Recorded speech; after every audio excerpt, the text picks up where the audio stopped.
to order. Have a roll call. Chairperson Street. Here. Vice Chair Nichols. Here. Demick here. Aubrey. Here. Blackstock. Here. Hope. Here. Trustee Klein. Here. Okay. And with that, oh, I lost my place again. Just a quick addition. Everybody at the end of the table down here, that's Patrick Aubrey. He's appointed to, right? Jim Klein. Jim Klein. How did I get Patrick Aubrey? Don't know. Jim Klein. Where did? I'm the new board of trustee. Yeah. Okay. That didn't show up either. Okay. I'd like you to meet Jim Klein. For the Good to meet you all. and approval of the minutes from October 8th. Has everybody had a chance to glance over those? I'll make a motion to approve the minutes. Second. Is that Larry? Yeah. All in favor? Aye. Okay. Public comments. We have none of the public here except Jackie and Cindy. So we'll move on to public hearing. We don't have one. No unfinished business. So we're right into new business. And the gist of it is the zoning amendment project from Wade Trim. And I think, Adam, will let you start right out and explain. Right. Some of the members here aren't familiar with why we're doing this or how, and some of the other stuff we've just forgotten. So. Yep, you bet. Hello, everyone. For those of you I haven't met, or it's been a little while, I think it was the October meeting that I was last here, I believe. I'm Adam Young with Wade Trim. I'm a professional planner. I've been helping the township maybe since 2015, I think, kind of on an as-needed basis on planning and zoning issues and projects here and there. So I've certainly come across many of you a number of times. Welcome to the new Planning Commission members. This project is kind of following the heels of the township's recent adoption at the end or toward the end of last year of a new master plan or an updated master plan. And usually when you prepare a new master plan or update a master plan, there's a handful of zoning recommendations that are in the plan that are outlined as maybe these things ought to be considered and as a mechanism to help implement some of the recommendations or the strategies or the overall vision of the community as outlined in your master plan. So we knew that that zoning amendments is a project, for the future. Good timing in that we had identified a new funding source that would help, more than help, fund entirely zoning ordinance amendments. This is a funding program through the state of Michigan that provided 100% state funds with no local match to work on planning and policy and zoning ordinances essentially for local municipalities. It's done under kind of the broader heading of housing. So this program is kind of in recognition of kind of the craziness of the housing market, what was kind of going on in COVID and the housing prices continuing to rise while median incomes continue to, rise, but not nearly, at the same rate as housing values, as the market is strained, as interest rates are goofy. The thought was, well, what can the state do? And so they threw some money at it. Well, it is what it is. Whether you agree with it or not, we do have the opportunity as a local municipality to tap into that money, and so that's what we did to help fund essentially an evaluation of your zoning ordinance with specific reference to housing. But it could have, certainly some things that may not be directly related to housing, but indirectly impact housing. For example, how many parking spaces you would require. You might not think, well, what does that have to do with housing? Well, if you're a housing developer and you want to build 6 new units, it costs a lot more money to put 14 parking spaces than it would to put 9 parking spaces. And so in that sense, looking even at your parking requirements has an indirect effect on housing costs. Even in your procedural requirements, how many meetings does it take to get through the process to build, a subdivision? Does it take 6 meetings? Does it need to take that many meetings? Could we cut it back? Maybe could we reduce it 1 meeting, and that maybe cuts the time by 1 month, and time is money when you look at all of those factors put in there. So that's another indirect example. And in the master plan, as you know, we weren't looking to do crazy things in the township. We are still a rural community, care about the way that we are now. So there certainly is not whole-scale changes being recommended in the master plan, but at the same time, there were some things to look at, like, are we a community that's accommodating our aging population by providing maybe housing that is better suited toward an aging population, or providing amenities in that regard. So what we've prepared for you for your initial evaluation, in October we kind of introduced the project. Tonight we're providing you with some initial language that we're sharing with you to kind of gain your initial feedback. I've often found that it's easier to give you the language so that you can actually see it on paper, and that helps you make more informed decisions, as opposed to kind of just talking theoretically about, do we want to allow 2 duplexes in our residential districts, that kind of a thing. So if you actually see what the language might look like on paper, I think it's easier to make more informed decisions. So nothing in here is like, thou shalt implement these changes. This is based on our review of your master plan and what your master plan had to say, based on our just general review of your zoning ordinance from our kind of professional opinion, and also based on what other communities are doing. And then finally, what maybe the state tells you that you have to do. So these are maybe even changes that are related to state laws. And I'll go through a couple of examples in here where state law kind of does compel you in a couple of instances in the proposed revisions that we have in front of you. The Planning Commission ultimately is a recommending body, so not tonight, but when we eventually, as we get ready to, if we have some changes that we do want to make to our zoning ordinance, you would need to hold a public hearing, and then you would make a recommendation and send your recommendation to the Township Board. The Township Board has the final authority for anything related to law, codes and whatnot. So that's the procedure.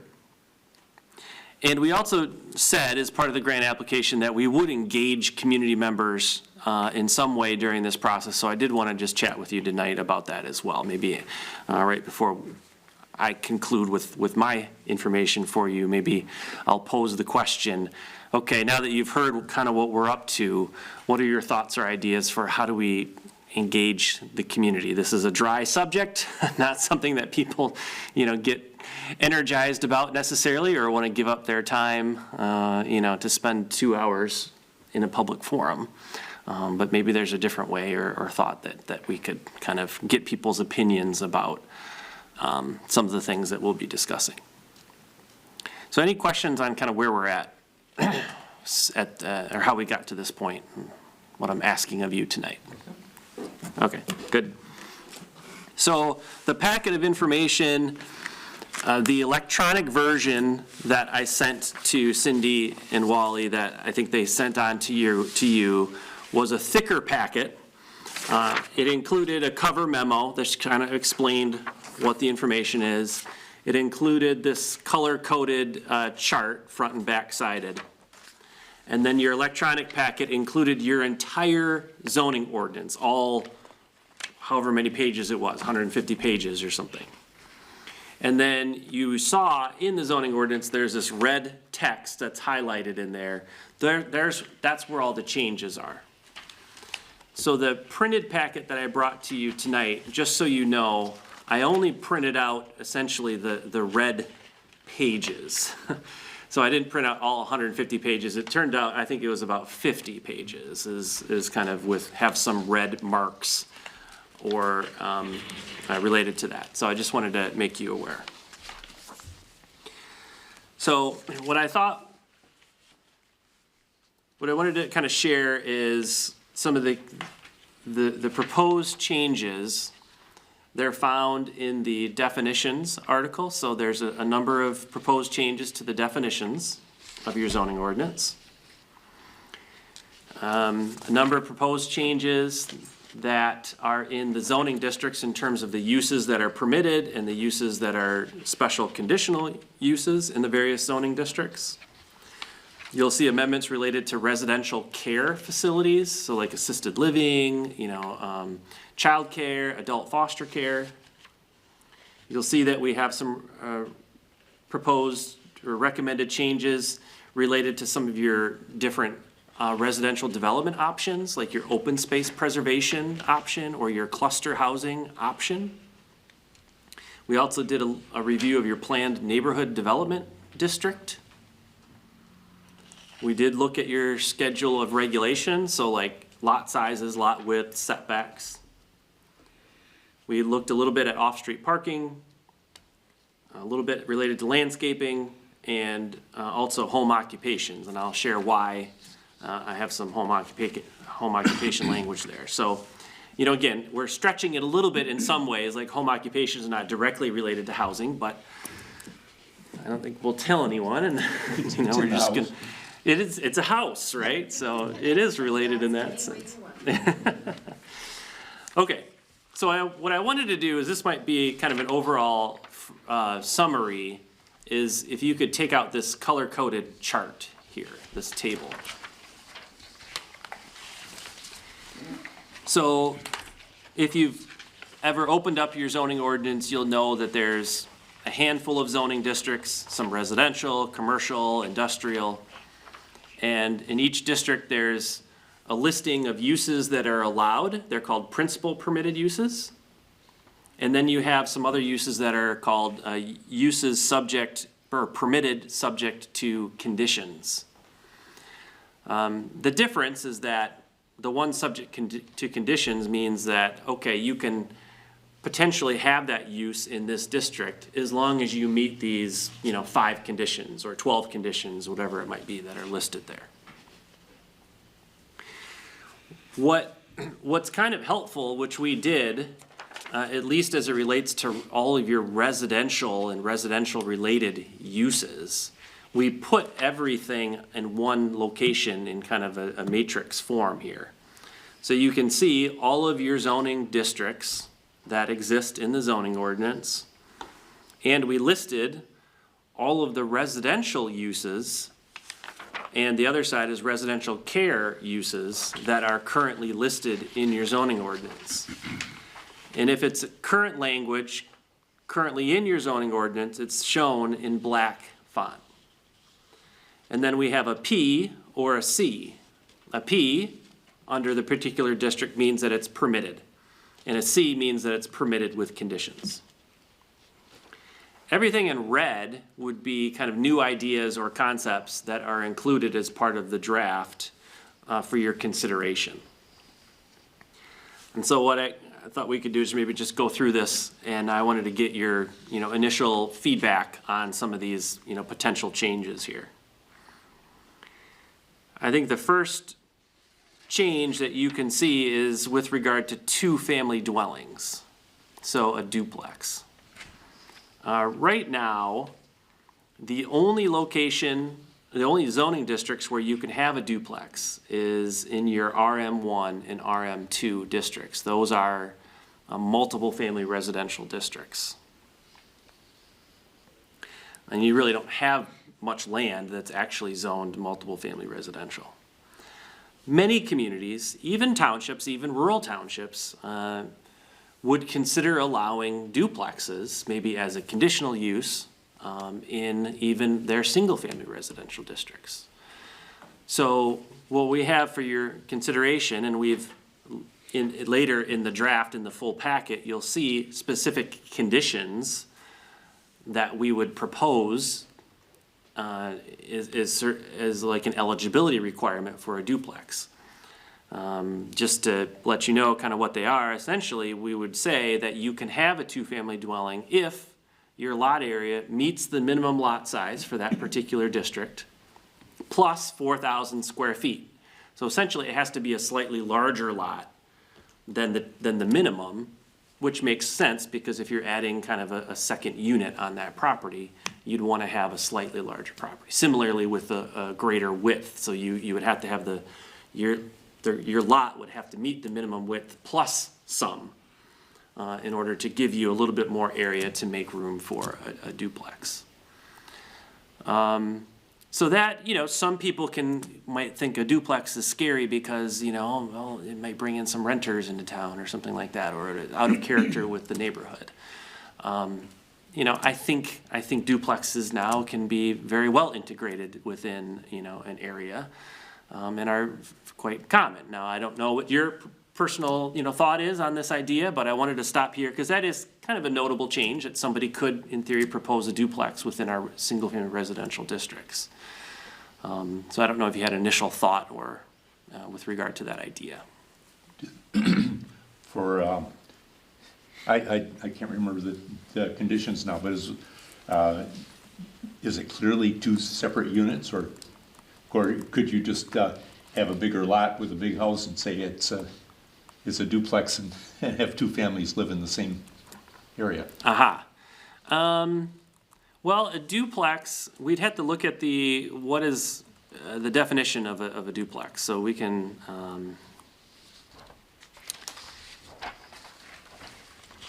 essentially it's a two-family dwelling. So the definition for two-family dwelling is a building designed exclusively for occupancy by two families living independently of each other.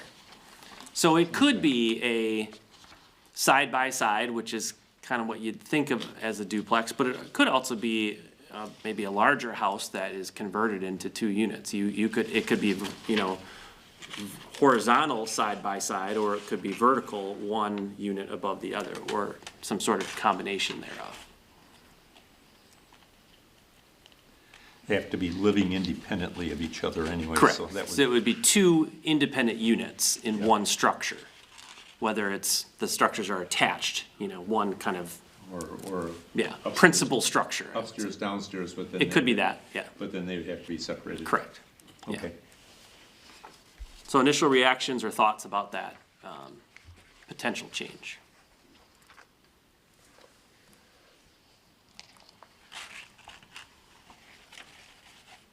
The thought being that would allow some less expensive housing to be built. Yeah, so what's the purpose of that?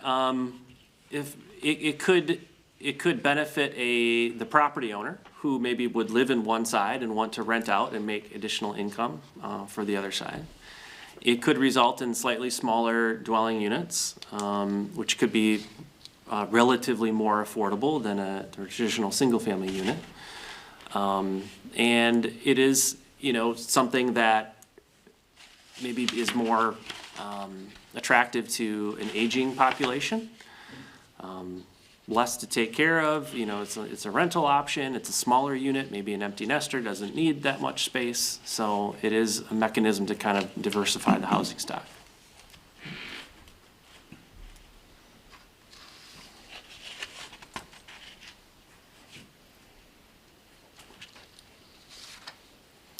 And you don't have to have an answer. I threw it out there if you had particular, like a knee-jerk reaction, like, oh, I hate that, or, okay, I'll consider it. And if you're, okay, I'll consider it, then let's move on and we can, I'm waiting for our two architects to pipe in. Quite honestly, I don't really have an opinion on it. I mean, I've seen good duplexes, I've seen bad duplexes. Sure. They start out good, they end up bad. So, I mean, the issue is we're changing society. These Yeah. things are going to happen eventually, Yep. some of these things, and Better to have it happen under control rather than with no Yeah. control. yeah, I mean, there's some other things that we'll hit on here Mm-hmm. that are it's more of an enforcement issue that we're gonna end up having after the fact, not necessarily an approval. Accessory dwelling unit, I think. That's a big one right there. I got a lot of I know, we'll questions talk on about that, yep.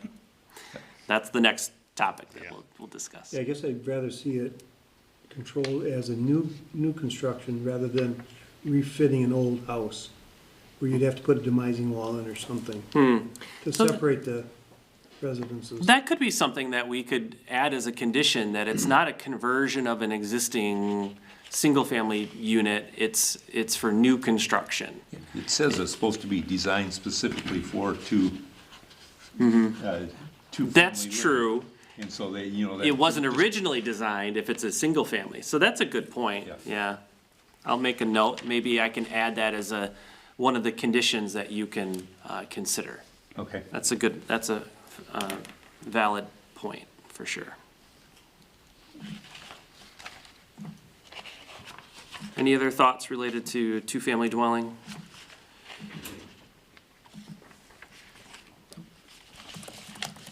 It's good, a good one. Okay. The next one is the accessory dwelling units. So this is a new topic that a lot of communities are starting to tackle. Some are deciding to not allow them, which is your prerogative, you may do that. And essentially, that's what you do right now, because your ordinance doesn't specifically address them. And if it's not specifically addressed, then that essentially means that it's not allowed. Yeah, because it pretty much says you can only have one accessory building and you can't have any utilities. Exactly, yep, yep. So, here's kind of the thought process. Well, first, does everyone know what an accessory dwelling unit is? Maybe you've heard the term like granny flat, or, mother-in-law suite, that kind of a thing. It could be a small addition to the back of the house that's, expanded, and it's a separate and distinct unit, but it's clearly accessory to the principal dwelling in that it's a much smaller size. Or it could be, the loft in your garage that you convert to habitable space and have that as a separate and distinct unit, meaning that it has a kitchen, bathroom, and sleeping facilities all in one location. Or it could be that, detached garage that's further in the backyard, or the pole barn that you'd want to carve out a little living space or something like that. Now, it could be used for different purposes. Some people would just want to have a second unit on their property, rent it out to anyone they want. In some cases, a lot of communities have considered, okay, well, I don't want to allow it as like another, income property, because I'm concerned about, too much density, or that can it be appropriately integrated within a neighborhood setting. So then they think, well, maybe, but you can see the benefit of maybe having like that aging family member, or maybe your adult child who just won't get out of the home, and you can say, well, at least I can get him out of my hair and put him in the garage, kind of a thing. Or maybe if you're the person who needs like care, you can have a live-in, caretaker, or not live-in, but somebody in your accessory dwelling unit that is your caretaker, So again, so there's different situations where that might be good and acceptable. And again, if you're talking about like an aging population where you're gonna need an increasing level of care, you don't wanna live in an assisted living facility, you'd rather move in with your, daughter or son, and they can keep an eye on you, accessory dwelling unit is a great opportunity for that. So, some communities, and kind of this approach that we've proposed to you to at least consider, is the approach where we wouldn't let it turn into an income property, but we would allow it for the, care kind of purposes or within the family. And a number of communities have attempted to do that, and it's tough, and it gets into the enforcement issue. So how do you make sure that that accessory dwelling unit is just used by your caretaker, or your son or daughter, or your, elderly mother or father, or something like that? And so some communities have considered doing like a deed restriction. essentially saying that this accessory dwelling unit, is approved by the township, but is only for family purposes. It's not for, rental income, that kind of a thing, and that restriction would run with the land. It would be recorded with the, county register of deeds, and then any future owner of that property would be, that in theory would be in their file, and they would understand that that's a restricted use type unit. But then again, that gets to the enforcement, like, somebody could still try and get around that, they can still start renting it out, and even, it was approved 6 years ago, who actually remembers that? Is the enforcement officer? First of all, do you even have time for that person to be looking for something like that? And second of all, would they even notice if there was an issue? So, some communities have just said, look, we can allow an accessory dwelling unit. They can be integrated in the neighborhood, and even if it's a rental unit, it is what it is. It's kind of like a duplex. The homeowner gets to, rent it out, supplemental income. Maybe the fear is if it's an out-of-town owner, they don't live there, and so it's two renters on that same property. You could have a deed restriction saying that in order for this accessory dwelling unit to be allowed, you have to be the homesteader on the property. You actually have to live on the property. The owner has to live on the property. And then if somebody did that, selling the property would be a Right. nightmare. Yeah, that's true. Yeah. And there's the thought that, if it then makes your home harder to sell because it's a pretty unique situation. Yeah. So anyway, there's so many different avenues. I gave you kind of at least an approach to consider, and I figured this would be a bigger discussion item. Interested to hear your thoughts about this. Well, I think it's a matter of enforcement. I can think of a lot of projects that we've tackled over the years that you go ahead into whatever community you're going into and you design it to that standard, but then 5 years later, the owner does something else on his own, and becomes just an enforcement issue for the municipality. And there's no way of just driving by and looking to tell whether that person is related to the person in the house or not. True. Yeah. I can Yeah. think of a few of them that are close by. Yeah. I had one very close by, That's right. which I have no problems with. This is the one that I'm torn on because of that enforcement issue. Yeah. I agree that it would be great to have a mother-in-law suite, Yeah. but you're never gonna enforce that. Yeah. I will guarantee that you will have renters moving in, and you will have people coming through the door complaining. Yeah. Probably the only way that it would come to the township's attention is when a neighbor complains and says, that's Yeah. not their family member living Yeah. there. And then you could go and look at the record, you can show them the master, or the deed restriction that they agreed to, or their former predecessor owner agreed to, and take care of it, but it's still an enforcement issue, certainly. Yeah, you're almost allowing a lot split, essentially. Yeah, in a sense, you're allowing a second dwelling unit on that Yeah. property. So some communities have been like, well, we're either gonna allow them without the restrictions, and if it turns out that two unrelated people are living, one in the ADU and one in the principal dwelling, then so be it. And you could put in standards like, well, you need to have at least a minimum lot size of X, Yeah. right? Which is maybe double, or kind of like the townhouse or the two-family dwelling idea, the minimum lot size plus a certain amount to even qualify. And then when you look at it that way, in a sense, it's like, well, if you have enough property, the density of that neighborhood or that area stays the same. You're adding a second unit, yes, but if it's a bigger lot to start with, then it's not as much of an impact. But you'll still have potentially maybe two driveways, that kind of a thing. Another thing too is like the Public Works Department, I assume that they would want separate, water and sewer connections, to track usage and whatnot. But that's just something that it would just be a known to if you're gonna do this, you're gonna have additional costs. It's like putting in another unit. Yeah. It's a costly endeavor. You're gonna have to have separate utility hookups. You Yeah, can't run the electrical wire from an extension cord from the house. I probably would treat it more like a duplex.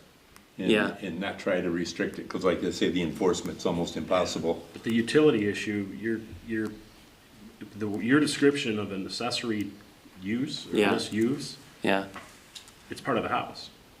So you wouldn't have separate, you wouldn't have a separate water connection, you wouldn't have a separate sewer. This is not a separate residence. This could be attached to their house. it could be. So you're not gonna run a separate service to that. Yeah, if it's attached to the house, you wouldn't, but if No, it's, but it's even out- if it's not, it's, One address. you're not renting it. It's one address.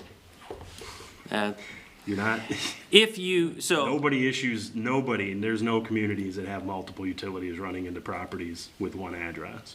yeah. They just don't, Okay, because it's a nightmare. Now, if we have no restrictions on the usage, meaning that it could be rented out, then it would be given a second address, correct? Correct. Yeah. even if it's on the same lot? I mean, it might be like, 110 and a half or something like that. Okay. Yeah, somehow you'd have to separately meter it if Yeah. it was not part Yeah, of 'cause- Yeah. the dwelling. But this description to me says this is part of the dwelling, whether it's above my garage or whether it's an in-law suite attached to the back of the house. 'Cause I have, Water's all coming from the same spot. the house next door to me, it was way before any of the zoning, so they're probably non-conforming, they're not illegal. Yeah. But, there's a house out at the road and a house on the river, and they both have separate utilities. I think they have separate they have separate mailboxes. And it's the same lot. It's not supposed to be, It was done a long time ago. and they're unique. Yeah. I'm pretty sure our utility requirements are that you have to have a separate address. Well, she has a separate address, Okay. but it's a house on the same lot as the one on the river. And then that's an exception. Because when They they're don't allow selling, you to do the that. house on the river's for sale and they're selling the back house with it. Okay, yeah, we don't, correct me if I'm wrong, we don't do that. If you issue an address that's to a single lot, then they have to build and meet the requirements. You get one utility in, one utility out. Unless they just own both lots, but they owned the spare lot next and they sold that one off. I don't know why they wouldn't have sold that other Well, it lot. may have been put in because we just fixed the problem at the north end where we had 6 houses on one water line. Yeah, If it was like a new duplex that was constructed, each duplex would have a separate utility connection and separate address. It would, but currently it's under a multifamily designation. It's not. Correct. Not using this new format where you Right. can put a duplex on a single lot. That whole requirement would have to change. Yeah. But even if it was multifamily, zoned multifamily, and it's one lot, the ordinance allows you to put a duplex on one lot, 2 units on one lot In a multifamily. in multifamily. Yeah. Right. So So it you would run ki- one it would be- water line in and split it with 2 separate meters. Right, yeah. So that would be, for a new accessory dwelling unit, it would have to go through something like that, where you'd have to separate it by the meters. Yeah, I mean, let me ask you this, has anyone asked you? I'd like to do an accessory dwelling unit, I'm not aware. It may come to our building official. yeah, and he They just, say it's not. yeah. So, I've often heard grumbling from guys that want to put a toilet in their garage and we won't let them because it might turn into a. yeah, that probably is much more common, where you just, Yep. you've And got so a I- nice garage and you don't want it to go to the house to use the bathroom or whatever. Yeah, or. you And it's a know, slippery slope. The heat and water in your TV set, so. Yeah.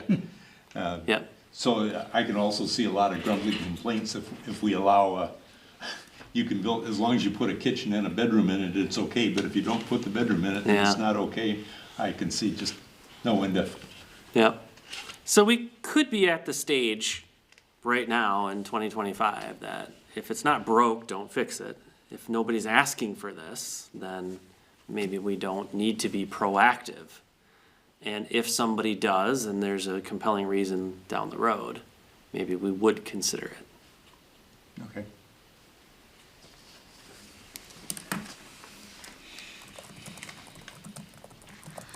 Okay.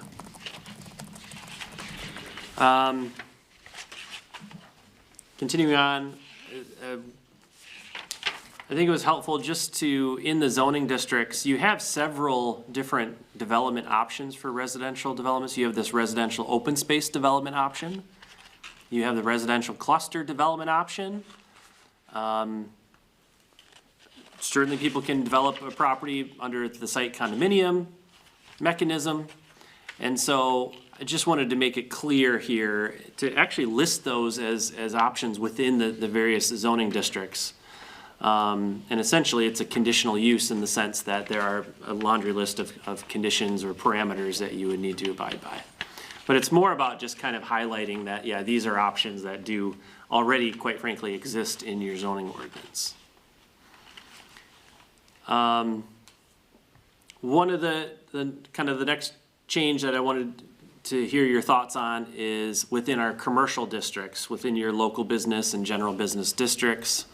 And again, you don't have many of these. You don't have many properties zoned local business or general business. I couldn't think of one. Well, you'd have some. I mean, the Dollar General is zoned general business. The local commercial, I think, is in the north part of town.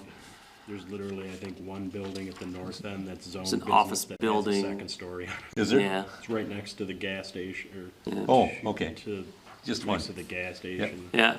So in all likelihood, given kind of the characteristics of your business districts, you're not, you don't have a downtown or anything like that.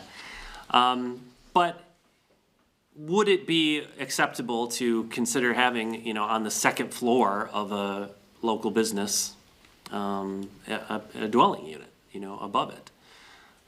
So it sounds like you have one building maybe where that's even a capability. Maybe there's a couple of buildings that exist that there's a possibility of having a second floor. Yeah, that's probably more what would happen yeah. if somebody would add it. It could be the owner of that commercial business, it could be, an employee of that commercial business, or it could just be someone. The thought here is that, that we're kind of rethinking how we do, mixed use is acceptable.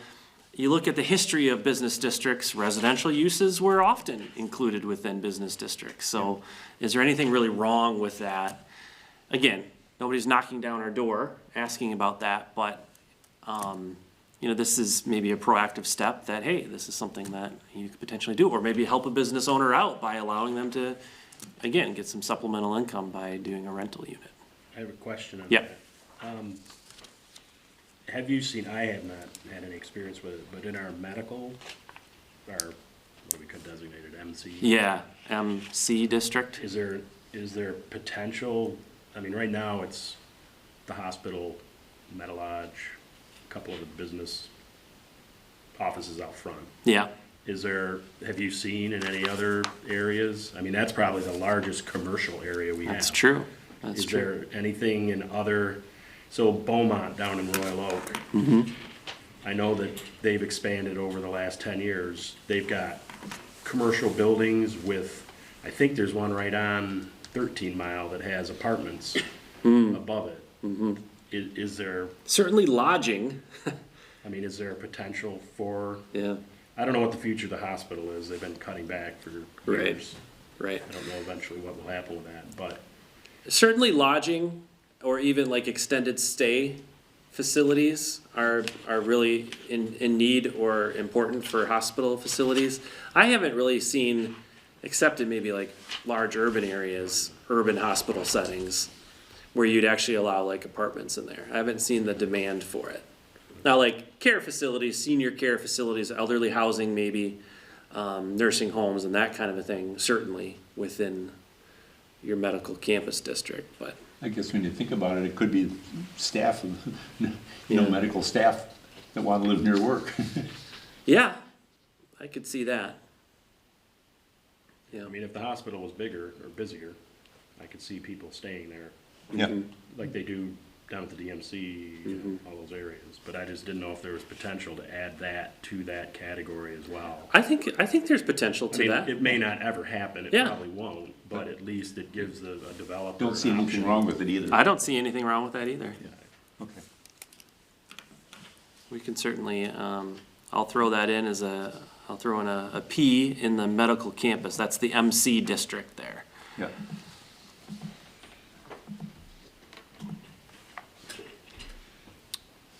Okay.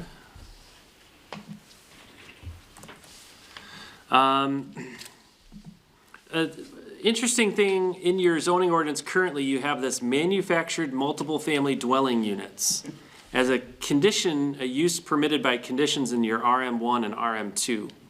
Honestly, I couldn't quite figure out what that meant, and I wondered if it meant like a mobile home park.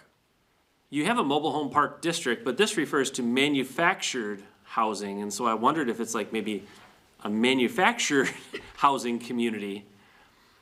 Either way, it didn't make sense to me, and I would recommend that you just remove that as a listing in your RM1 and RM2. As I said, you have a mobile home park district, and obviously that's meant to encompass a manufactured or a mobile home park development. Was that somehow tied into site build that was crossed out? I'm That's why I think it might have been. So like they like multiple mobile homes, brought into a one piece of property, and then that person calling it a multiple family manufactured home community site or something like that, development. mobile home. Yeah. That wouldn't outlaw using a manufactured home for a normal building lot, would it? You can't. So the state law doesn't allow you to simply say that because it's a manufactured home or a mobile home, that it can't be allowed on an individual property, one unit on one property.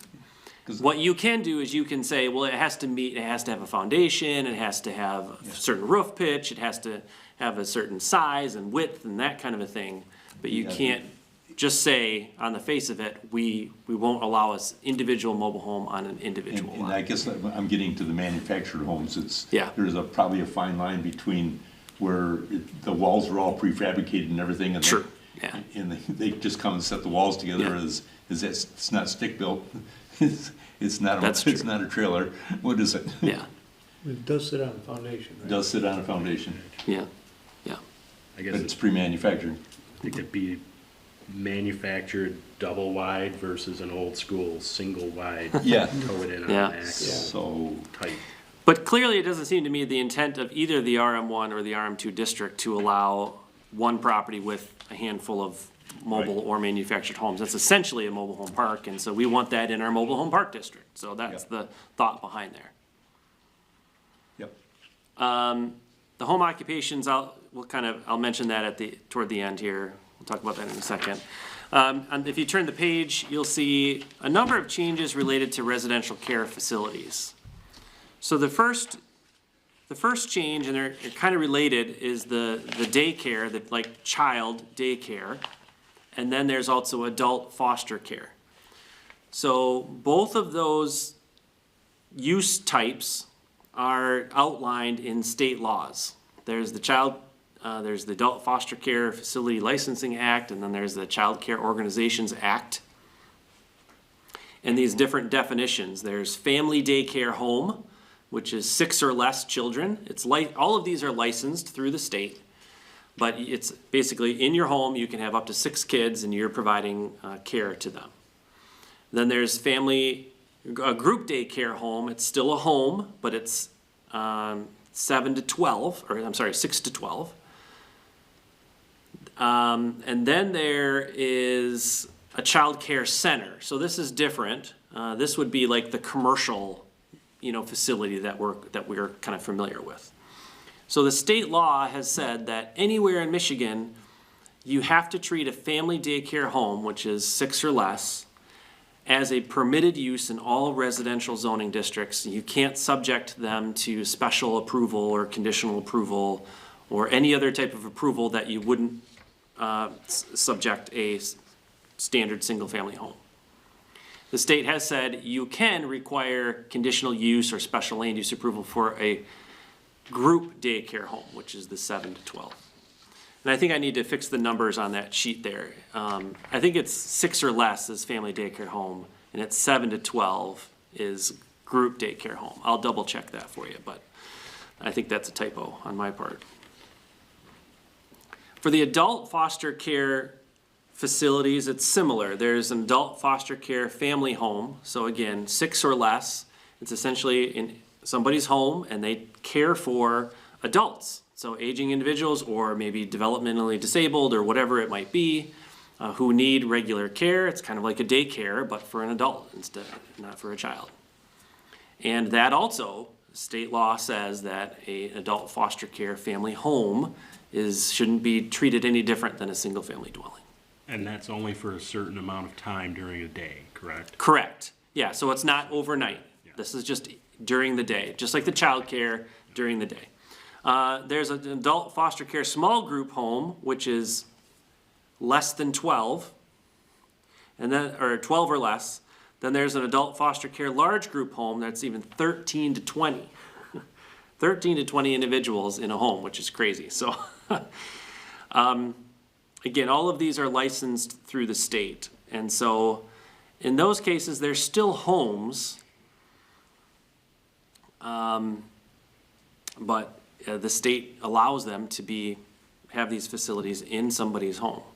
And then there's kind of the congregate care facilities, the adult foster care congregate facilities, which is 20 or more adults, and that's more of like what we would consider like a convalescent home or an assisted living facility or something like that.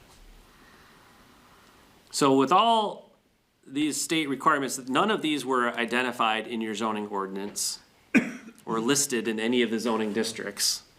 And so we kind of need to fix that in accordance with state law. The one that we don't have a choice in is we have to allow family daycare homes and adult foster care family homes. The other ones that we do have a choice in are the group daycare home. And as you see there, we have those listed as a condition, permitted with conditions in the residential districts. Similarly, the adult foster care homes are ones that are listed as requiring conditions. As far as the child care center, so like kind of the commercial child care center, they're already allowed in the RM1, RM2. The only change is that we would consider allowing them in the general business district. I don't know why you wouldn't want to allow them in the business district. They are kind of commercial in character, really. And then that PND, that's the Planned Neighborhood District. So just kind of opening up more possibilities of like incorporation of residential care facilities and a planned kind of development type that you would approve based on a kind of a unified site plan. So that makes sense there as well. For adult foster care congregate facilities, they are not unlike multiple family, so allowing them in the multiple family districts makes sense, it would seem, and even in the medical campus district. Any comments or thoughts about family daycare or adult foster care? Question. Yes. You can help me Yep. define this. So all of the adult foster care, even up to the congregate, and it's been a while since I worked on one of these too, Yeah. that is still part-time. That is not living on premise, correct? The Even congregate 20 care plus? may be the one that's a little bit different, but Okay. the homes are all during the day. During the day, okay. Yeah. When you get down, I know I'm jumping ahead, but when you get down to the convalescent nursing home and assisted living, Yep. there's a variety of categories for that as well. Correct.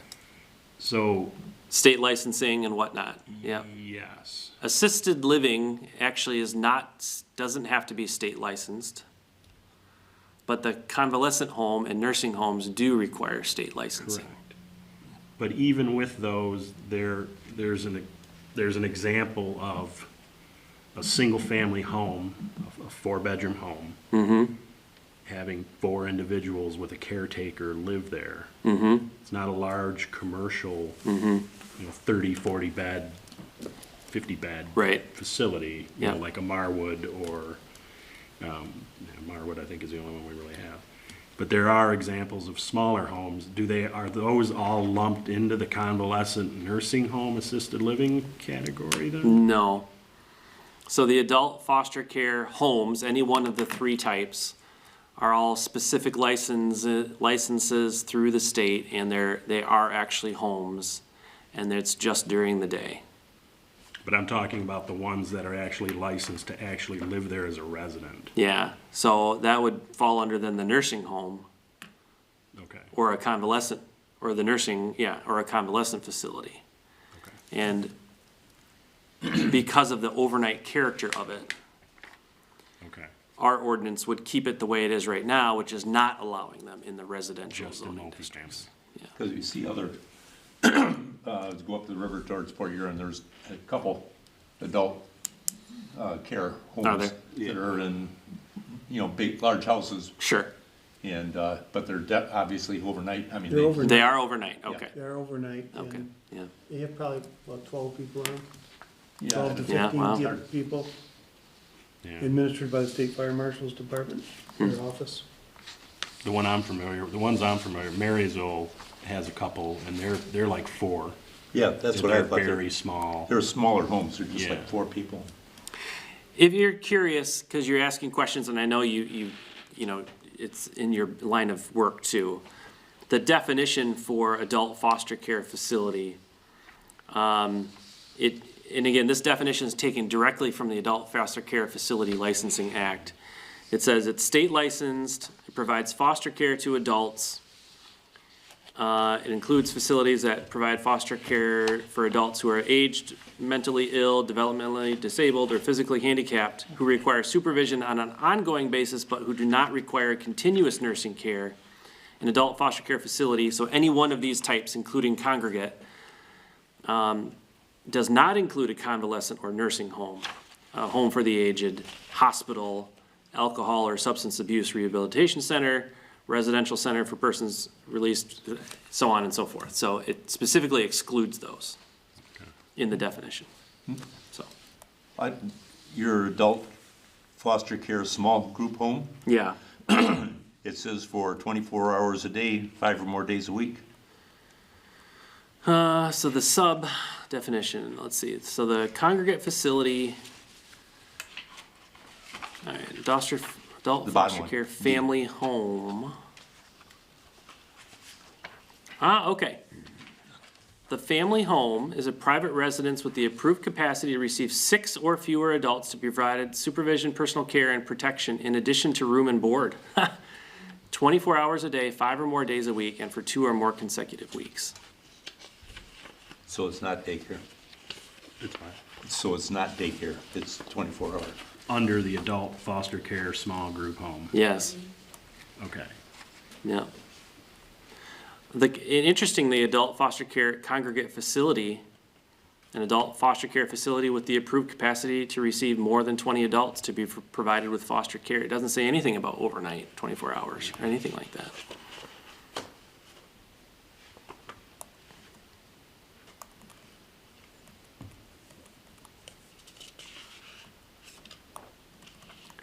Yeah, it's quite confusing with all of these definitions that, So those are The state allowed has in added. our community. According to your chart, they're just only allowed in multifamily. yeah. But the family care one has to be, The family home is the one that you must allow in Must allow. residential districts. Now, you don't have to allow the other adult three. foster care small group home or the adult foster care large group home in your residential zoning districts. You could just keep those or limit those to your multiple family. Like, you may want to consider, like, not allowing the 13 to 20. That's a lot. that's a lot for a residential Yeah. area. Well, that's what I'm wondering is, the few I'm familiar with, they're small homes. They fit into that neighborhood environment in a residential district. Right. You wouldn't even know. They're Yeah. not. You wouldn't they're even not- know. They're not driving. There's not Yeah. 20, 10, Right. 4 cars parked out front. Yeah, They're living there for care. I don't know if that's something that we should look at, or if it's been done somewhere else, that being as a person who's not that far from maybe living in one of those. that, yeah.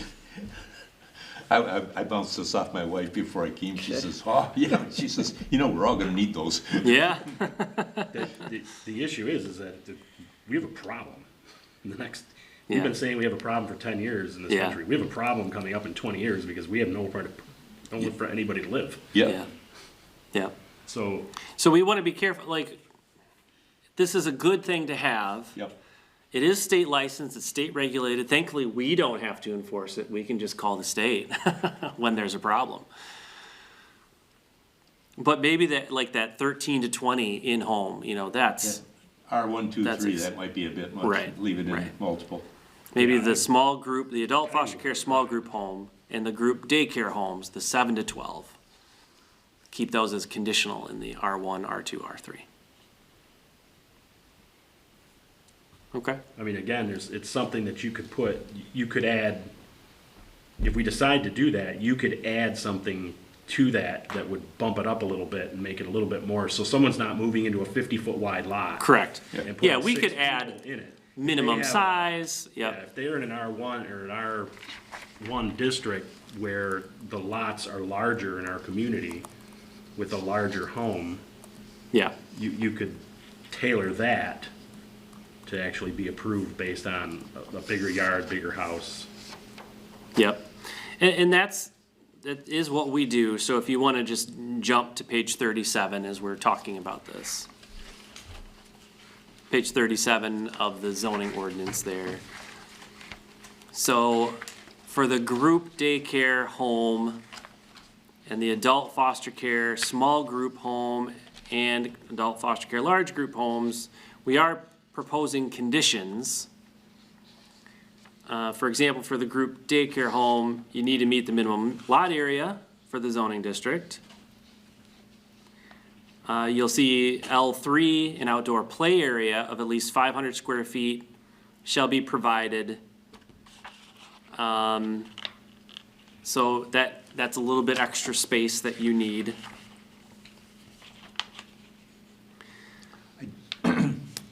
For the adult foster care small group home, same kind of a thing, except a little bit more. This would be M2. Needs to meet the minimum lot area, provided there's at least a minimum site area of 1,500 square foot per adult. So in that case, you know, if you have if you get 12 adults in there, so you need at least 18,000 square feet just to consider having one of those. So there are some basic standards, and we can add more to them if you want. And certainly parking is important, you know, drop off, that kind of, you know, that's important for these types of uses. My old neighborhood lady next door, after we moved out, thank goodness, ran a daycare in it.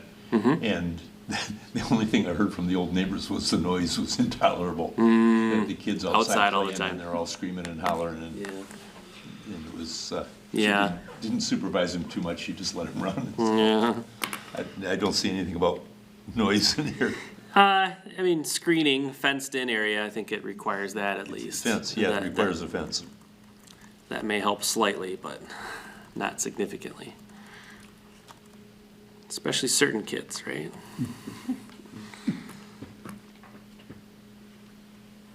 All right, so I've taken some notes here. I think we'll make some tweaks and changes.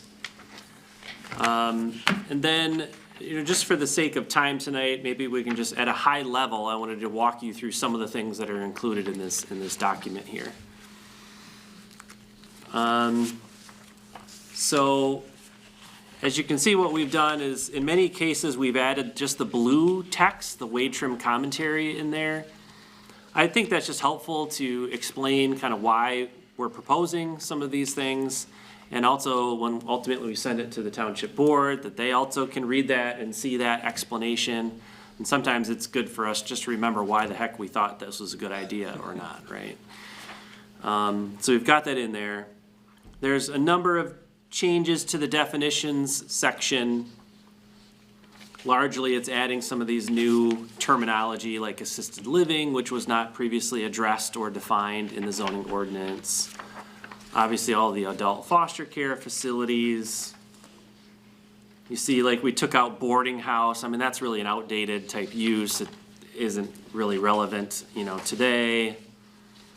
Convalescent and nursing home, kind of bringing that in line with more of, you know, the state's definition.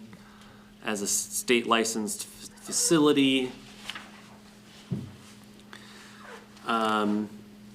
We did include a, tentative definition for accessory dwelling unit, but we'll take that out. As we said, we're not gonna move forward with that. So yeah, a handful of changes in the definitions section that you'll see in there. Interestingly, the child daycare center, the family daycare home, the group daycare home, your ordinance defined them, and they actually had a formula for parking for those facilities, but they weren't actually listed as being allowed in any zoning district, so it's kind of interesting. I don't know how or why that happened. It wasn't me. So a question on like the approval process. Would we go Yeah. line by line each category as a board approve each one, or would it be So, all encompassing? you mean for these amendments here? Yes. So what I would ask you to do maybe is, with tonight's explanation, your homework assignment is to read through this, jot down any questions, comments, thoughts, and come prepared next time we meet with questions and comments on this language. I don't think it's possible to just go through line by line. Stop me if you want to talk about anything, if you're ready to take a look at this in advance and you have some questions. The next number of pages deals with the actual district language. So you'll see where, under principal uses permitted on page 31, where we're listing family daycare homes and adult foster care family homes. We're proposing to add some new uses permitted subject to conditions. So take a look, for example, at those conditions, like for two-family dwellings as an example. And we'll add the condition that we won't allow a conversion of an existing one-family to two-family, but we will allow new two-family dwellings. We've got a page and a half on accessory dwelling unit requirements. We'll just take that out. I kind of mentioned the group daycare home conditions, the adult foster care conditions, and then specifically listing those different residential development options, open space development and whatnot, as being allowable in these districts.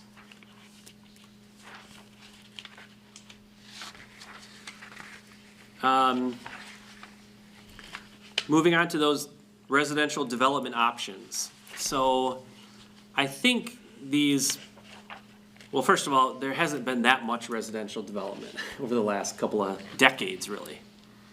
Certainly in the township, you had the one, what was the name of that project by Bell River Road, what was that, or Bree? It's still in the works. Still in the works. So you've got one kind of residential development, that site condominium ongoing right now. But honestly, I think had that development gone under one of these options, we probably would have gotten a nicer development with some open space and amenities and that kind of thing. And maybe one of the reasons why that developed, because that had some challenges and, some wetlands to work around and whatnot. Maybe these residential development options were seen as a little bit overly burdensome. And as I reviewed them, I feel like maybe they are a little bit. That scared the developer away from kind of doing something that's a little bit more unique. For example, you have a residential open space option. It allows you to, cluster lots, like have slightly smaller lot sizes on a smaller area of the parent parcel, provided you maintain a larger area that's in open space. So if you've got, topography that you're dealing with, or, wetlands or woodlands that you want to try and preserve, this is a great option for a good development. But this is, the way that it's worded is completely worded as almost in saying that it has to be a subdivision, like actually done as a subdivision through the Land Division Act. And that's a crazy long process. It just isn't done anymore. Essentially, people want to do the site condominium option. So we went through and basically got rid of all of the subdivision terms. If you wanted to do a site condominium, that is an open space residential development, let's allow that to happen, certainly. Okay. So that's largely the tweak that you see in that open space option. On page 40, you have currently on the books a one-family residential clustering option. So essentially it says that a developer can propose to cluster some units. One of the provisions says, provision C3 says the maximum number of attached or detached units in any grouping shall not exceed 4. So you could have like 4 attached units in one group. So it's like a small little townhouse kind of a thing. 4-unit townhouse in a row, or maybe somebody would just want to do 3-unit townhouse. Clustering smaller units while, again, preserving maybe some open space, or having a development that has both cluster, maybe some attached units and some detached units on the same development. The way that kind of like the qualifying criteria to even allow for this option to occur was some pretty stringent requirements. That it, you know, it can only occur within a certain depth of the road, that kind of a thing. So just in looking through here, we're kind of, you know, let's open the door so that this is an option that's viable for, you know, more residential developments that are proposed. I mean, yes, we certainly would want this type of development to have direct frontage on a major thoroughfare or a collector street. And similarly, you'd want maybe this type of development if it's a property that has unique environmental constraints or characteristics. But just kind of looking in here to do some tweaks to make this more viable to potential developers.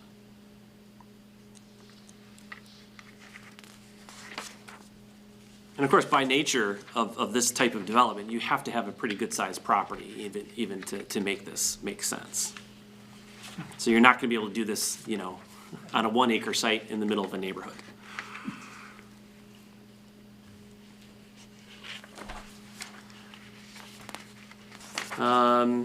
You'll see under the multiple family districts, that's where we include some of the new use types like assisted living. You know, that's where the congregate care facilities are listed in there.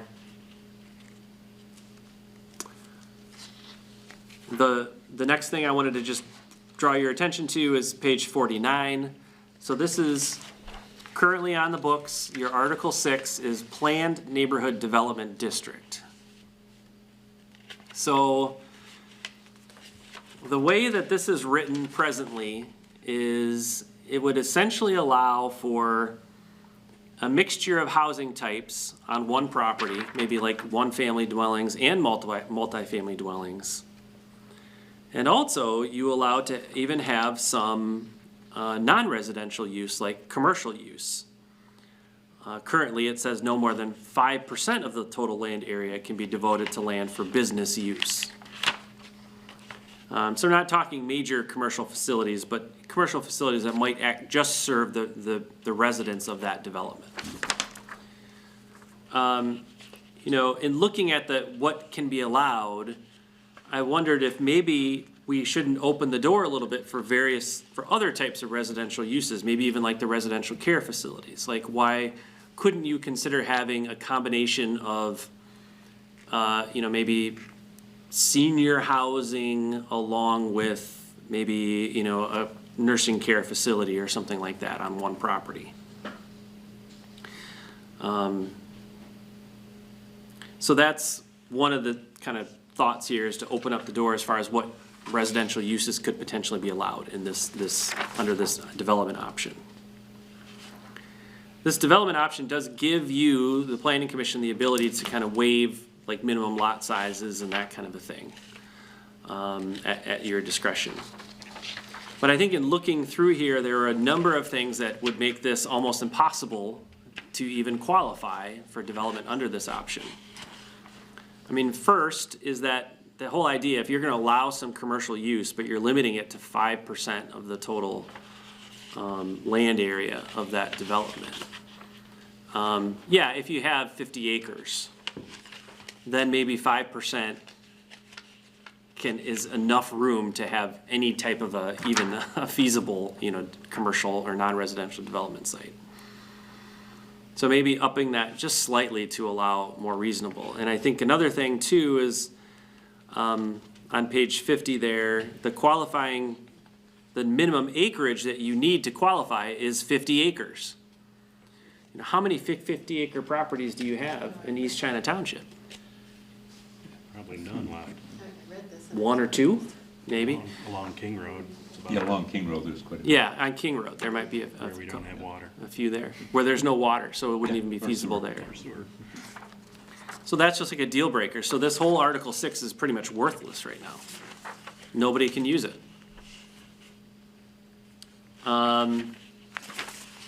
So yeah, that's kind of what we looked through here.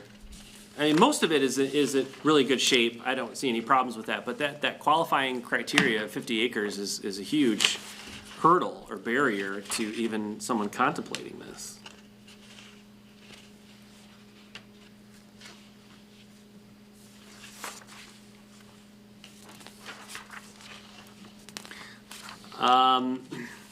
Just kind of moving on, I think we talked about most of this already, so it's kind of just implementing kind of what we talked about in that matrix.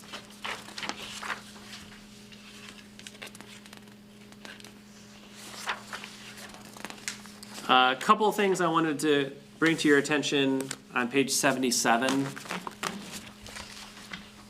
I'm sure you're familiar with the schedule of regulations. So that's that chart that outlines for each zoning district, here's the minimum lot size, maximum height, minimum yard setbacks. As part of this exercise, we wanted to test out your current requirements to see, do they make sense? Like, does it reflect established development in the township? Sometimes you might not even realize that 80% of your existing lots that are zoned a certain district don't even meet the minimum lot size that you're requiring. Like, does that really make that much sense, to do that? But we found that what you have in place, based on our kind of just spot check of kind of a typical property, is really kind of online pretty well. So there wasn't anything unusual. So we didn't have any kind of suggestions for you to tweak necessarily setbacks or minimum lot area in your zoning districts. One thing we thought would be a benefit would be on page 79.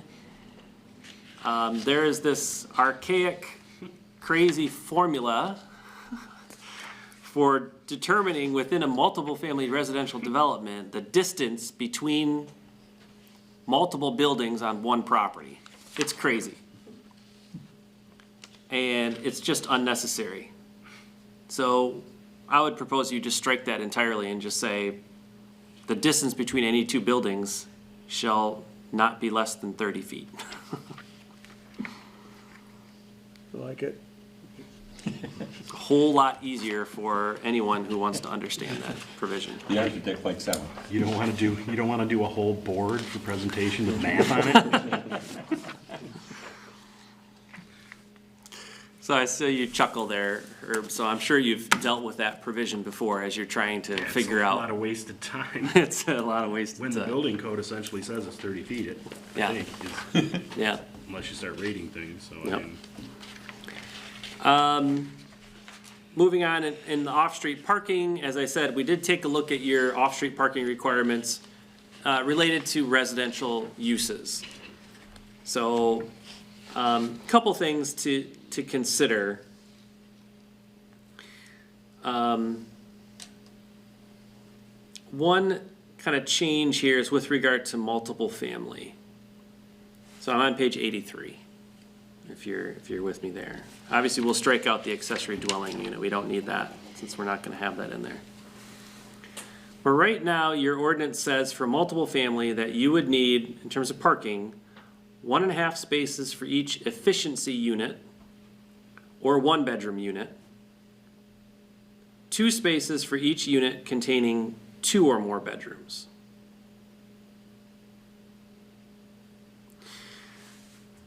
plus 1/2 space per unit shall be provided for visitor parking. So that's kind of the formula right now. So even if it's a 3-unit, so a triplex on property zoned multiple family, and let's say it was 3 bedrooms, each unit was 3 bedrooms, or even let's say two bedrooms. So you got 3 units, you would need 2 spaces for each unit plus a 1/2 space for each unit. So that's 6, 7.5, you have to round up, so you have 8 parking spaces for a triplex. 8 parking spaces. That's crazy. So I understand the requirement for guest parking, and that makes sense, but does it make sense for a, 3-unit multiple family development? Maybe a larger multiple family development. So, one thing to consider here is maybe if it's a less than 10 total units on the property, then again, if it's the triplex, you would just need to have 6 parking spaces, 2 spaces for each 2-bedroom unit. But if it's a bigger multiple family, development, 10 or more units, then we can have that 1/2 space for visitor parking. Also, I would argue that multiple family in general doesn't need as much parking as single family. The Institute of Transportation Engineers, who catalogs actual, vehicular in and out and parking usages, they would agree that a multiple family unit does not need as much parking as a single family unit on average. So if you're talking about a large multiple family complex, 10 or more units, I think you can even go down from 2 parking spaces per unit to 1.5 even there. Because undoubtedly, some of those, even if it's a 2-bedroom unit, it will be occupied by maybe 1 person. Or maybe a couple that only needs 1 car. Or only has 1 car, quite frankly. Maybe some of them you might have 3 people in that unit, and maybe all 3 of them have 3 cars. But when you're talking about on average, and you have, 30 units in that development, you're not gonna need 90 parking spaces or whatever it is for that. So that's a big deal for residential development when you can cut back on the number of parking spaces. So other than that change here, the other ones are just making sure that there is a formula for uses such as adult foster care family home.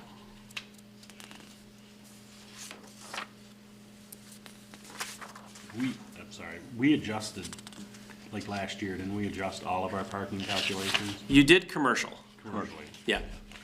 Yep.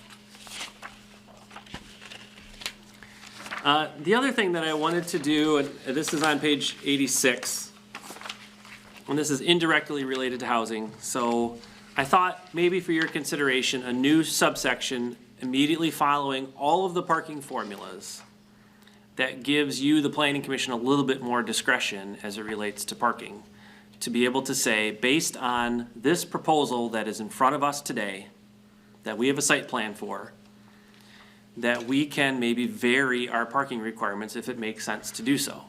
Because, as we just said, we did take a look at some of our formulas. But it's hard to know exactly and hard to apply a formula to every situation when every situation can be unique. So the idea here is that if the applicant maybe provides you with the parking study that says, look, based on our 25 sites elsewhere, we have never needed this much parking. And so based on that study, you can decide, instead of having to send it to the Zoning Board of Appeals, who really shouldn't be looking at a hardship. There's no such thing as a hardship for not wanting to provide parking, right? So allowing you, the planning commission, some discretion to be able to do that. Or maybe to say, fine, but let's have a spot on the site plan for deferred parking in the future. We'll not force you to put in those 30 extra paved spaces for now, as long as you just show that as a deferred, future parking space. So read through that section when you get a chance. And that's the purpose of it, just to give you a little bit more flexibility and discretion. I had read through that, I kind of like the wording. Okay. I like having that Yeah. reading the zoning that we have officially Yeah. have the option, so then there's no Right. argument. Right. And we're not giving you just, blanket, we do give you reasons why you might consider reducing or modifying. On page 89, also within parking, one of the things that I see in a lot of communities is there's no flexibility in the hard surface requirement. And especially in a rural area, think of a farm stand or a temporary use or a seasonal use or just an agricultural type use. We get that up on, Hallelujah. Do we have to force them to put in hard surface when it clearly is against what we would want to do or our purposes as a rural community? environmentally, We make Yeah. them pave, Similarly, like, Yeah. we make them pave over it, and then we tell them to put a retention pond in. right, exactly. Yeah. So this gives you some discretion to allow for deviations from that hard surface requirement for those type of situations. Also, if somebody wants to propose like porous pavers or something like that, or Yeah. kind of a different solution that's environmentally friendly, let's at least, yeah, sure, we'll ask the township engineer if does it work? she thinks it's okay, but, let's give us some flexibility to approve something Yep. like that.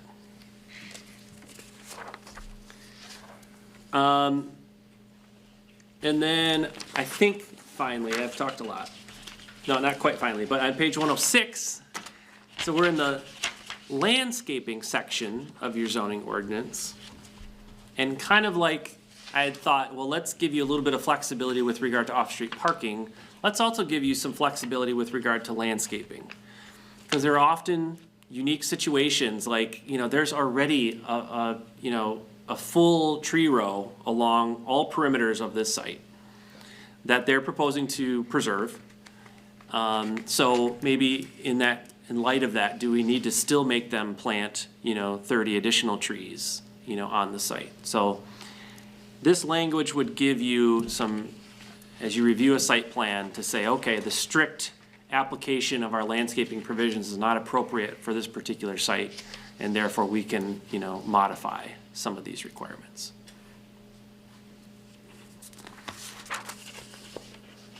As we know, sending a project to the ZBA, which a lot of projects unfortunately have to go to, is an extra month or 2 or 3, extra application fees, extra time, all of that. And yeah. And then finally, not to maybe go through this today, but read through at the end, home occupations. So we had discovered not too long ago that your ordinance really doesn't regulate home occupations. It actually says that you can have a home occupation in your definitions. So under the definition of accessory use, it says that a home occupation is, in theory, an allowable accessory use when carried on by the owner, resident of the dwelling, and when no physical or visual effects are observed beyond the walls of the residence. That may be fine. I know that we had an issue come up recently where somebody was asking the question, and we're like, no, there's really no parameters for home occupations other than just that one line in your definition section. Most communities have a more defined procedure and requirements for home occupations. And so what I've provided for your consideration is, I would say, a reasonable home occupation requirements and procedures that you could consider. are they usually permitted as well? Well, that's the tough part.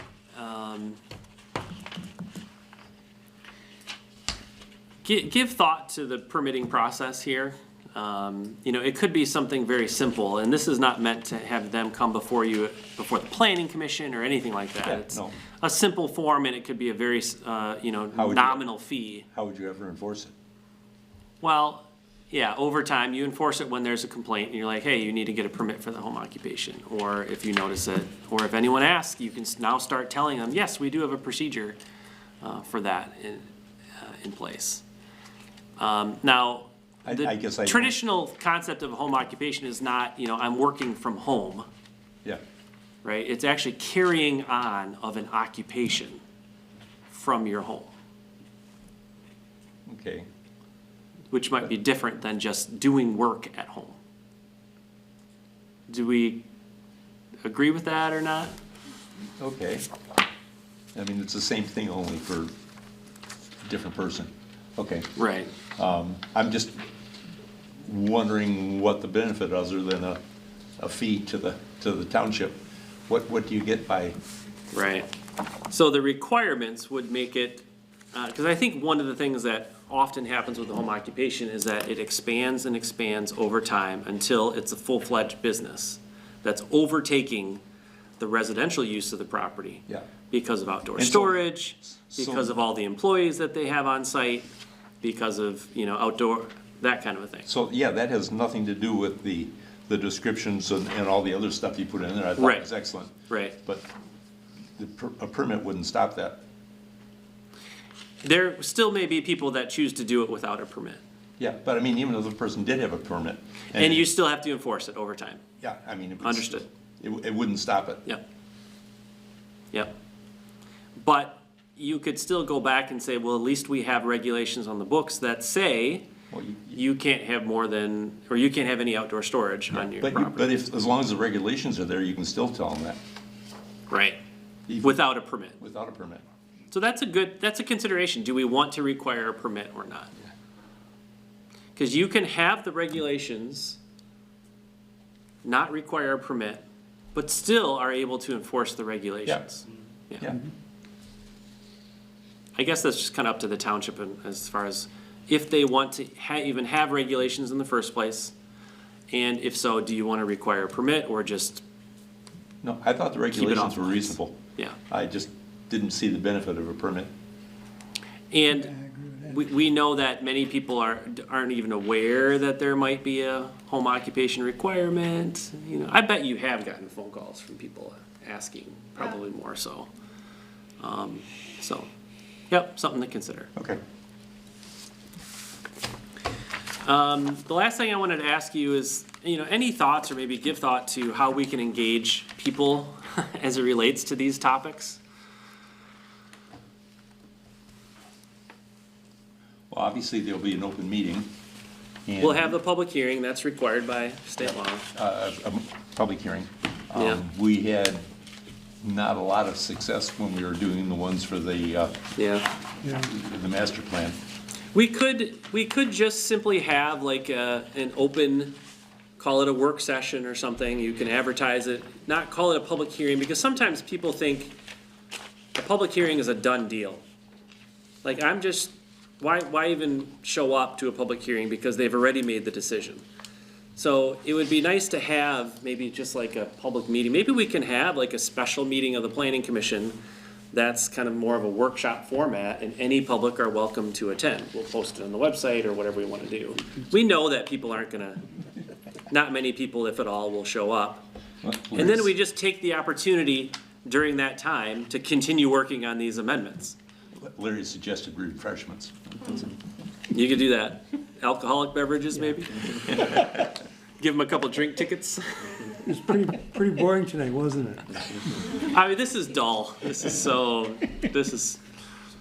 what do you think of just having like an open meeting where we're working on the ordinance and the public is invited We have to to try attend? something. Something like that. You have to at least say, hey, we made the effort. Yes.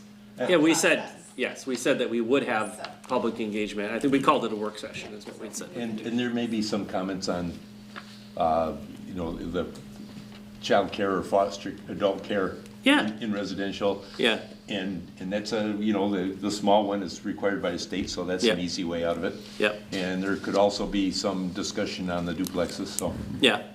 I definitely wouldn't want to make those decisions without at least giving people an opportunity. Sounds good. Can this be linked to that on our website? Yeah, we can put a draft Yeah. on the website, yep, so that people have that in advance, so they know what we're gonna be talking about.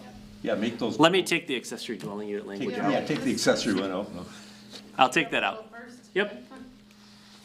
So just keep keep an eye out for, probably the next time we meet, we might just meet and call it that work session. Okay, Maybe it's during a regular planning commission evening day and time, yeah. but we're calling it just You a can special do it, work session yeah. or something. So that might be the next time we meet, it'll be officially open to the public. So, and then between then and now, just take the time to read through this and jot down your questions and, I did read it once. good, good. Any other thoughts or questions, at this point? Is there any specific timeline? Is there like a grant deliverables that we need to be met? So I'm thinking, hoping we can get this done in the summer, by the summer. So I would like to not delay.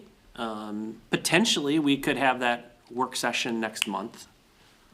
I'll talk to you, Wally, just to see if you have anything on your agenda. Yeah, so we would need to get any comments back to you before next month then. Right, yeah. That'd be great. And then you still have to have the public hearing. Yeah, so you there's still have to do another- that. Yeah, even if At we're least not all of our another comments in, couple or months. our comments could be part of the public discussion. Yeah, and that, yeah, a couple of things that I still want to do, so maybe new sections, new recommendations that might come. I didn't get a chance to look through the site plan process. Kind of just the timeline, number of meetings, that kind of a thing.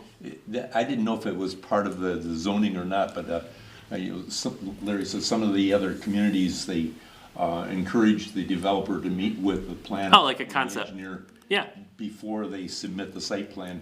right, And so it helps yep, get rid of a go-around. It doesn't give the township as much control over your expenditures. So right, right. Somewhere, sure. there's a balancing act in there, I think. Yeah, Yeah. it's kind of part of our process, and it's Yeah. actually right on the application. You can have a pre-site plan concept meeting, Mhm. and we encourage that versus just dropping everything in front of us and saying, yeah, this isn't even Yeah. close. Yeah, Yeah, I think that makes sense.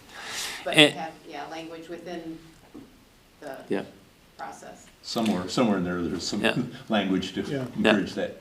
And then I'm also gonna be looking at potential language to maybe implement some of the ideas that we had with regard to the DTE site and the redevelopment, the riverfront redevelopment plan.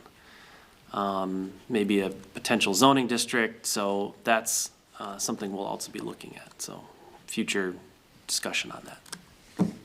Thanks for not throwing me out of the room after an hour and a half of this. Appreciate your time. Okay. Very good. Anybody else? Question?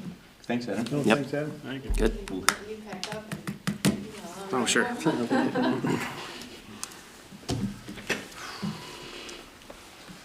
Okay, we'll go on to, you don't have to stick around if you don't want to Okay. listen to our, I won't. you won't hurt our feelings if you are you. released.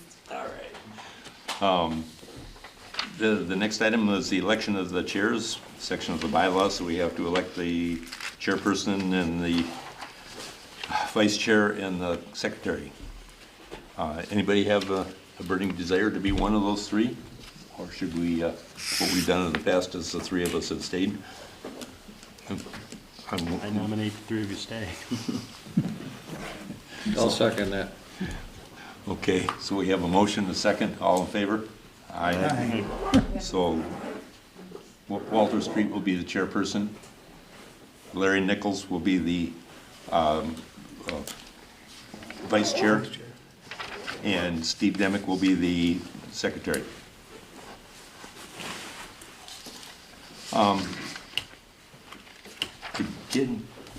That was in we'll get to that. The next item is to set the 2025 meeting dates. And so I think we can just go through the second Tuesday of every month. Anybody else have any objections? If not, I think she wanted them read into the minutes last year, so the second Tuesday in January will be January 14th. Second Tuesday in February will be the February 11th. The second Tuesday in March is March 11th. The second Tuesday in April is April 8th. The second Tuesday in May is May 13th. The second Tuesday in June is June 10th. The second Tuesday in July is July 8th. The second Tuesday in August is the 12th. The second Tuesday in September is the 9th. The second Tuesday in October is the 14th. And the second Tuesday in November is the 11th. And the second Tuesday in December is the 9th. And if something should come up with the township's business, we can always adjust those later on in the year. Yeah, the only one is the 11th of November is Veterans Day, so if that presents a problem or not It shouldn't be. with the building even. Is that The offices are closed, but you can still hold your meeting okay? if you want to, unless you choose not to. If there's no business, you wouldn't, but, Okay, and then the last item. Do we need a motion on that, Cindy, or can we just, it's probably best to accept the dates that were written so that Okay. we can publish those. I'll make the motion that we establish the meeting dates as I just read. Support? Herb, support, all in favor? Aye. Okay. And the annual report. I had a question on the annual report. Where is it?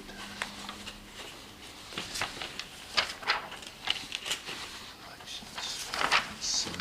Where's the annual report go?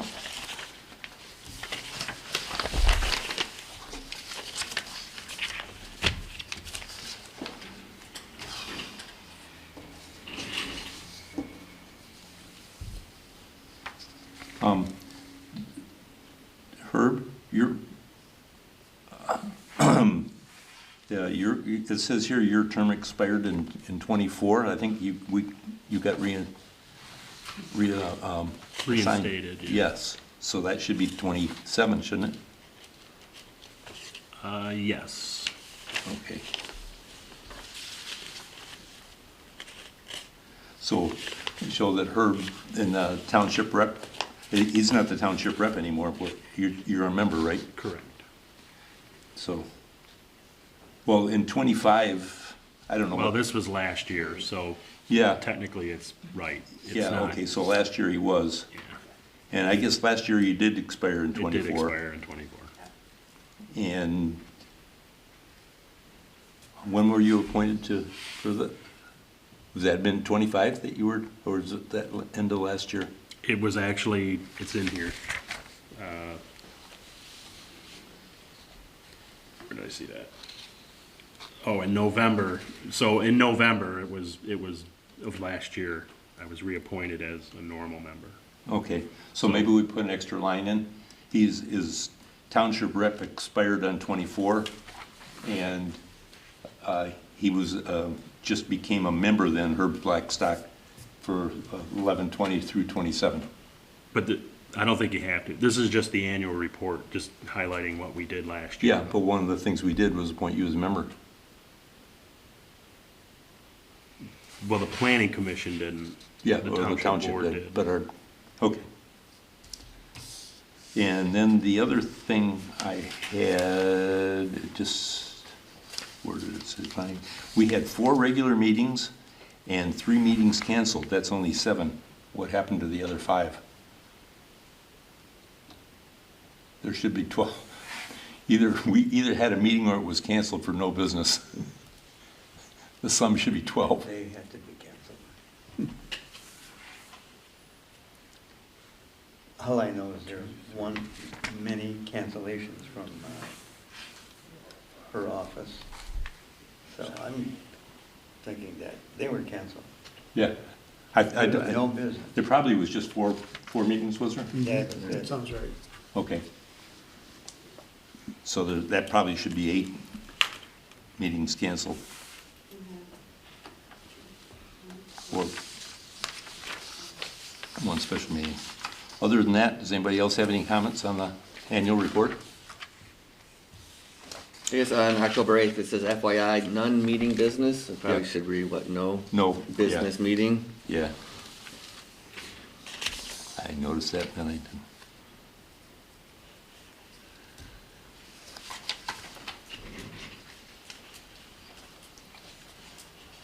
Inclined, there is township representative. Oh, and it says right there, Herb Blackstock was appointed commission member.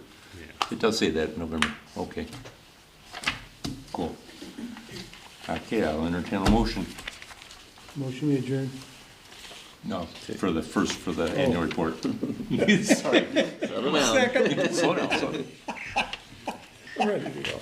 Go ahead. I'll make a You wanna motion, make- accept and That file. was great. Who made the motion? I don't care, accept and file, make a motion to accept it and file. it. I'll second. Need a second, all in favor? Aye. Aye. Okay, now Larry, Motion to adjourn. Second. second, all in favor? Aye.